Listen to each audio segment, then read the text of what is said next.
Hi, my name is George Rivari. I've had the pleasure of operating a landscaping business for 37 years, and I started doing consulting about 10 years ago. And I've seen all kinds of different companies and all kinds of different problems and opportunities.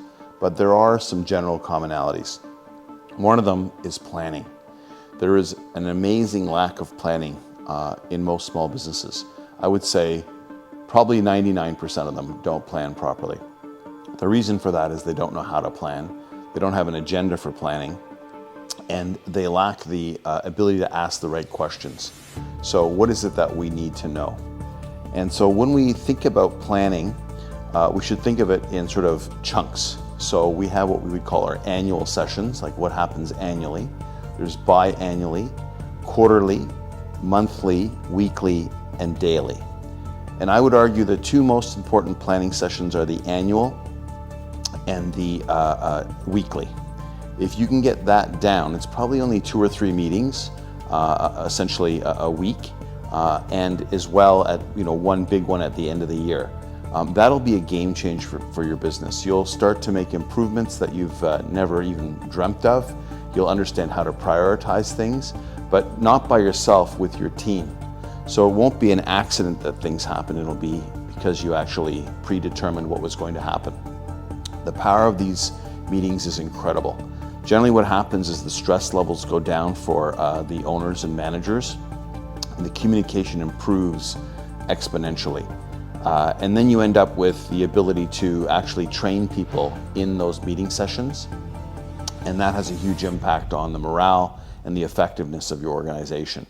So once you get those basic building blocks of the annual and weekly meetings going, then you can start to roll in monthly meetings, quarterly meetings, and those types of meetings. Now, interestingly enough, there's different types of meetings. So one of the reasons people don't have meetings is because they believe that they're ineffective and they're a waste of time.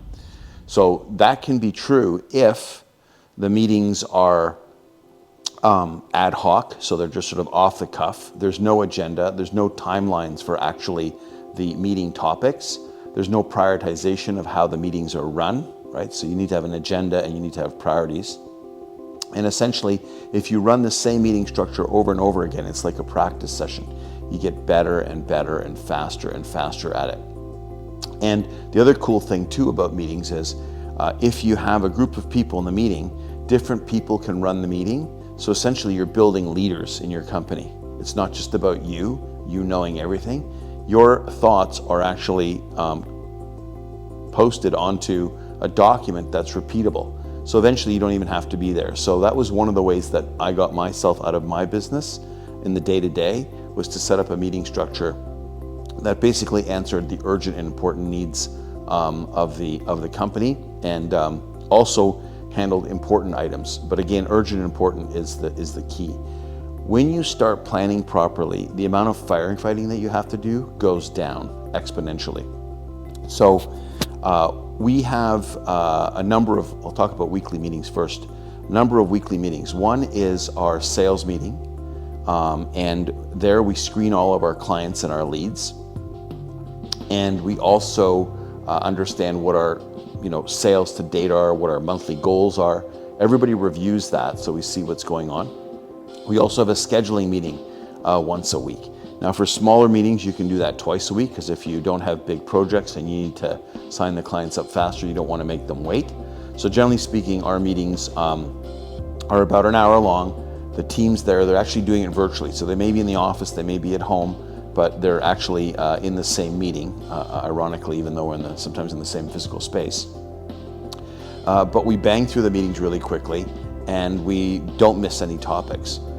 We don't mix ideation into meetings. So we have special ideation meetings, so that would be our annual planning. Hey, let's come up with ideas. When we're actually running the day-to-day of the business, we're not thinking about ideas. We're thinking about solutions, optimization, and essentially collaboration. So the meeting structures can be set up so that you have collaboration meetings, right? Who does what, who's got what covered, who's doing what for who, those types of meetings.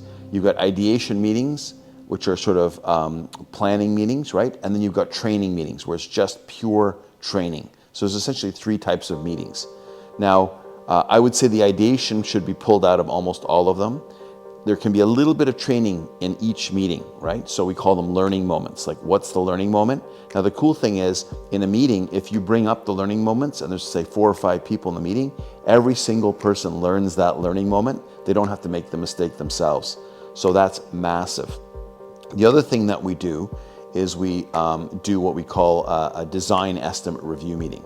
And in that meeting, we essentially look at all of the designs that are pending to go out. And before they go out, we have a team review them. So there's a couple of benefits from that. One, we catch any sort of errors.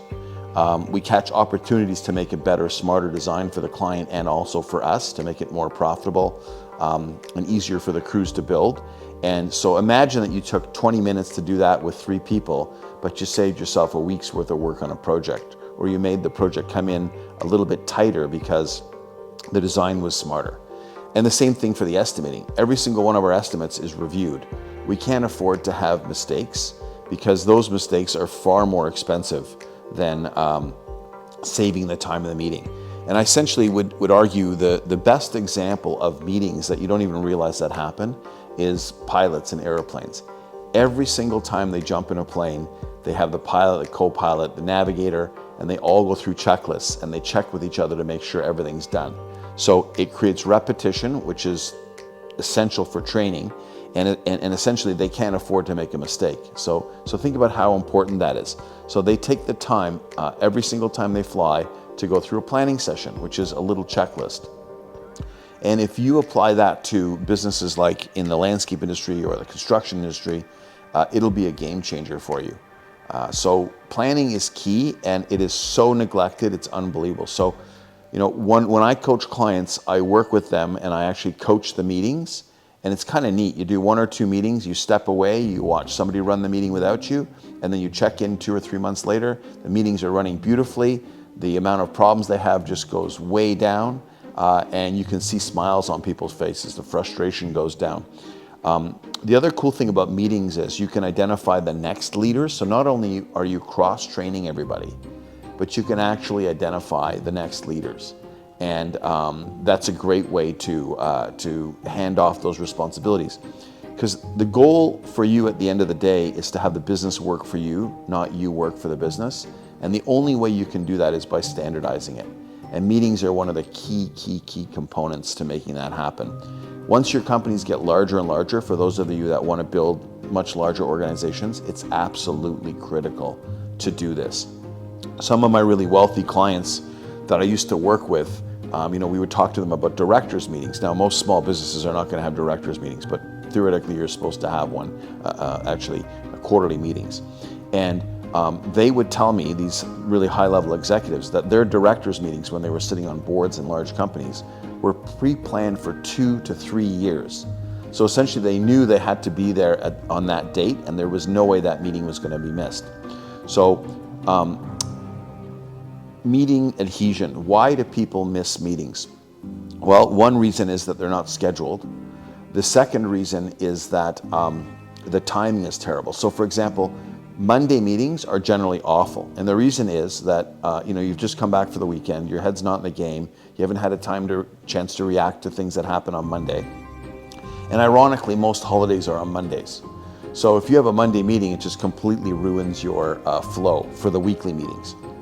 So the trick is to have a standard schedule and agenda for every single meeting for the year, and then slowly work at implementing them. So game changer number 1 this time of year for most landscapers is annual planning. So again, we would go through the budget, right? We would understand our finances, what's going on, what improvements we need to make, any technological improvements that we need to implement. We would understand our operations, our sales, and of course our human resources. And we would identify what we're going to do, whether we're going to increase money for recruiting, retention, those types of things, whether we need to upgrade skills, whether we actually need to bring on new talent, whether we need to trade talent off the team. All these things should be planned. How much we're going to pay everybody, can the company afford it based on what its sales are, understanding all the ratios. So that annual plan is critical. We're also going to look at growth. How are we going to grow, right? Is it organically? Is it by buying another business? What are we going to do to grow the business? Can we afford to grow the business? Are we at capacity? Can the administration handle the business? And then the other key component, there's two more key components. One is leadership, right? So what are we going to do to make ourselves better leaders? Because ironically, most people don't have any leadership training, yet they run businesses. And they could be suboptimally wired for leadership from a psychological perspective. So one of the things that I highly recommend people do is they take the Myers-Briggs personality test. And there's 16 categories. Find out who you are, and then figure out what your strengths and weaknesses are based on that. And then you can offset your strengths and weaknesses with other people that have skills or talents, innate talents that you don't have, right? And this is part of planning. So, every year you should review your Myers-Briggs. Who's on the team? What skill sets do they have? 1 or 2 days make a game-changing difference for your business. So imagine you start planning every single year, right, based on a standardized agenda. And we have them in our company, in our landscaping company that we own, Oriole Landscaping. It's all laid out. Every single agenda is preset, and everybody that needs to be there is invited to them. And we just get better and better every single year. So part of the next piece of the equation is what I call continual improvement, right? So it's sort of a kind of planning, but the idea is that it happens all the time. But if we look at continual improvement, there's generally what's called Kaizen or Six Sigma, and there are these methods to essentially make your business a little bit better every single day. Or sometimes there's going to be large changes that you're going to make. Now, most people are not very good at implementing process, and that's generally why you need to bring an outside expert in for a very short period of time to accomplish certain goals, because you yourself either don't have the time, don't have the experience, or you're not very good at it, right? So if that's true, then why would you try and do it yourself? It ends up being done very poorly. Most of the companies that are successful do bring in experts to help them with all kinds of things. It's probably one of the best investments you can make. It's an intangible investment, so you kind of don't see it, but it actually is a game changer. And so the analogy essentially would be if I had a hockey team or a basketball team and I brought in, say, Sidney Crosby or a LeBron James, it's a game changer. And all of a sudden you start winning championships, right?